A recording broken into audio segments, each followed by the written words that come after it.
మన పెంపకం మన బాధ్యత. ఒకప్పుడు మన ఇళ్లల్లో క్రమశిక్షణే ప్రాణంగా ఉండేది. కానీ రోజులు మారుతున్న కొద్దీ పిల్లలు మారిపోయారని బాధపడ్డాం. కానీ మన పెంపకంలో జరిగిన మార్పును గమనించలేకపోయాం. నా బిడ్డ కష్టపడకూడదు అని వారు చేయాల్సిన పనులన్నీ మనమే చేసేశాం. అది వారిని బలవంతులుగా మార్చాల్సింది పోయి బలహీనలుగా మార్చేసింది. కష్టమంటే ఏంటో తెలియకుండా పెంచాం. దానివల్ల వారికి సమయం, డబ్బు, చివరికి జీవితం విలువ కూడా అర్థం కాలేదు. స్కూల్కి వెళ్లేటప్పుడు యూనిఫామ్ వేసుకోవడం, తిన్న ప్లేట్ షింకులో వేయడం వంటి చిన్న పనులను నేర్పించలేకపోయాం. ఇంటి పనిని ఒక బాధ్యతగా కాకుండా అవమానంగా భావించేలా మనమే చేశాం.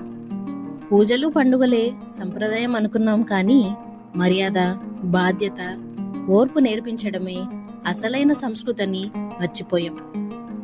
పిల్లలకు మనం ఇవ్వాల్సింది కేవలం ఆస్తిపాస్తులు కాదు, ఏ కష్టాన్నైనా తట్టుకునే మానసిక బలం.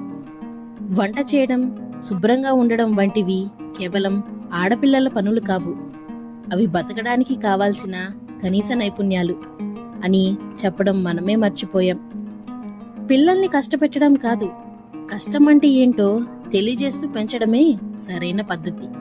రేపటి సమాజం బాగుండాలంటే మన పెంపకం మారాలని, పిల్లలు మారాలంటే ముందుగా తల్లిదండ్రులుగా మనం మారాలని ఇప్పుడైనా తెలుసుకుందాం. పిల్లల పెంపకం అనేది ఒక బాధ్యత మాత్రమే కాదు, అది ఒక సమాజ నిర్మాణం. మన అతి ప్రేమ వారిని బలహీనలుగా చేయకుండా మనం ఇప్పటి నుంచైనా జాగ్రత్త పడదాం. మేం చెప్పిన ఈ చిన్ని చిట్కాలు పాటించి రాబోయే యువతని కొత్త మార్గంలో నడిపిస్తారని కోరుకుంటూ మీ కథల ప్రపంచం.